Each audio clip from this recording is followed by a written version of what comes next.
The Wizard and the Phoenix 1 prototype. Beach house hangars, Mercury Dreams, airport managers, CAT scanners, and the flying saucer that refused to die. God bless. The Wizard sat quietly and remembered. Long before AI. Long before Mars blocks. Long before YouTube cat videos. There had been another dream. A dream with plywood, aluminum, notebooks, and flying saucers. A dream called Phoenix 1. The beach house Shipyard. The first prototype was born in the family beach house carport. Not in a government laboratory. Not in a military installation. Not inside a billion-dollar aerospace company. Just a beach house. Some plywood. Some aluminum. A notebook. And a young wizard with entirely too much imagination. The project began with a simple question. How big would this thing actually need to be, before propulsion? Before electronics. Before exotic theories. There was ergonomics. Crew space. Sleeping quarters. Instrumentation. Storage. Life support. Human beings had to fit inside. The Wizard envisioned a crew of 4. After careful measurements, he discovered a universal law of aerospace engineering. 4 people fit comfortably into a spacecraft approximately as well as 4 people fit comfortably into a small car. The aluminum miracle. One day the Wizard began gathering aluminum stock. Remarkably, many pieces seemed almost exactly the length required. Hardly any cutting. Hardly any modification. The Wizard took this as a sign from the universe. Or perhaps from a cosmic warehouse manager. The frame came together. Circular. Saucer-shaped. Experimental. Beautiful. Questionable. Exactly the way great prototypes often begin. The musical spacecraft nearby sat a modular music synthesizer. The Wizard was fascinated by frequencies. Tones. Harmonics. Resonance. The idea emerged. What if frequencies themselves become part of the system? No conclusions were reached. No anti-gravity fields appeared. But the idea joined the notebook. And once an idea enters a wizard's notebook, it tends to stay there forever. South Bend mission. Then came Indiana. The Wizard traveled to meet Nigel. Old carnival companion. Robot salesman. Showman. Co-conspirator in mechanical adventures. Together they continued work. Humanoid robots emerged. Prototype ideas evolved.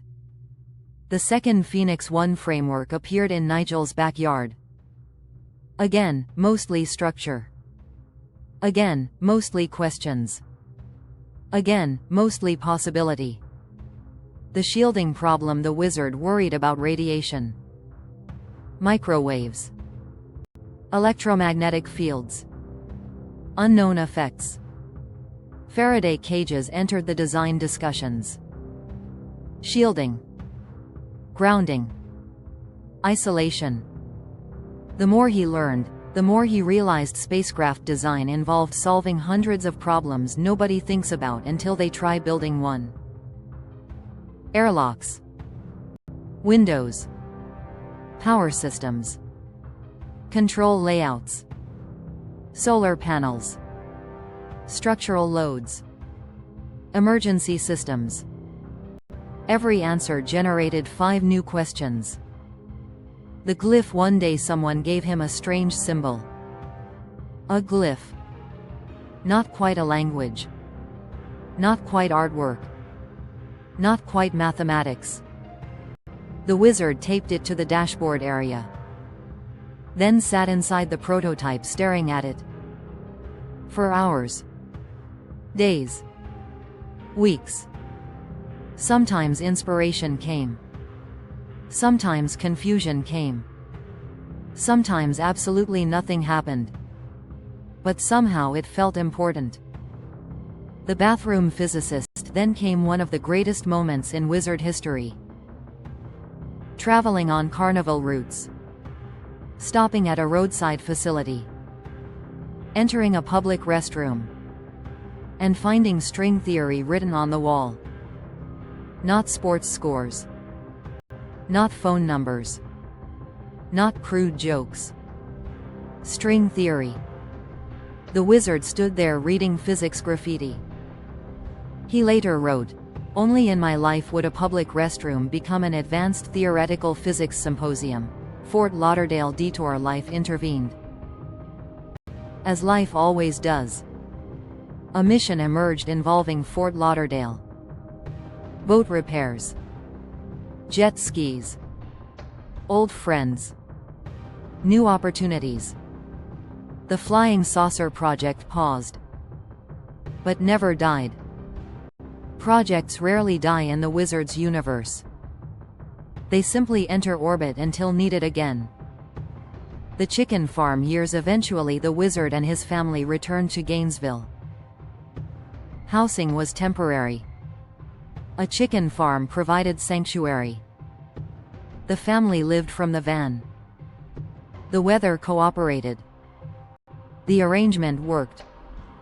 Years later people would call it van life. Back then it was simply making things work. The robot with a heartbeat. At the flea market, the wizard displayed one of his robots. Inside the chest he installed an amplifier module. A speaker. Some wiring. Unexpectedly the system began oscillating. The sound resembled a heartbeat. People stopped. Crowds gathered. A robot with a heartbeat. It felt alive. The wizard smiled. Sometimes the best demonstrations are accidental. The aerospace classroom at the university. The wizard wandered into an aerospace course. Government people filled the room. Someone asked, "What agency are you with?" The wizard replied, "Phoenix 1. The room applauded. The wizard never quite figured out whether they thought he was serious. Or whether they thought he was completely insane. Possibly both. The CAT scan years. Then came medical technology. Mobile CAT scan laboratories. 45-foot trailers. Generators. Shielding. Regulations. Engineering. Compliance. The wizard learned something important. Building advanced systems requires not only imagination. It requires documentation. Lots of documentation. Enough documentation to fill another trailer. Gainesville Airport. Finally came the airport. A hangar. Tools. Oscilloscopes. Signal generators. Voltmeters. Electronic components. Wood mock-ups. Dreams. The project was growing again. The airport manager visited. Every day. Every night. Watching. Wondering. Eventually he asked, "What exactly are you building?" The wizard answered honestly. An experimental aircraft. Technically true. Then he explained the Mercury vapor concepts. Rotating fields. Future propulsion. Research. Possibilities. The manager listened. Very carefully. Then replied, "I would prefer that you not energize anything capable of turning my fuel farm into a crater. A reasonable concern." The eviction. The next day the manager returned. Security deposit in hand. Rent refunded. No anger. No hostility. Just caution. The manager said, "We're going to part as friends." The wizard nodded. The prototype departed Gainesville Airport. The dream survived. The hangar did not. Final entry. The wizard opened his notebook and wrote, Phoenix 1 never flew, then paused. And added, but it taught me how to think about flying. Then wrote, the prototype was never really a spacecraft, it was a classroom. And finally, sometimes the purpose of a dream is not immediate success. Sometimes the purpose of a dream is to create the dreamer capable of the next dream. The sailboat rocked gently. The coffee cooled. The cats continued monitoring the universe. And somewhere in old notebooks, under layers of sketches and memories, Phoenix 1 still waited for its next chapter. God bless. Global Robotics Corporation. Robert Coley.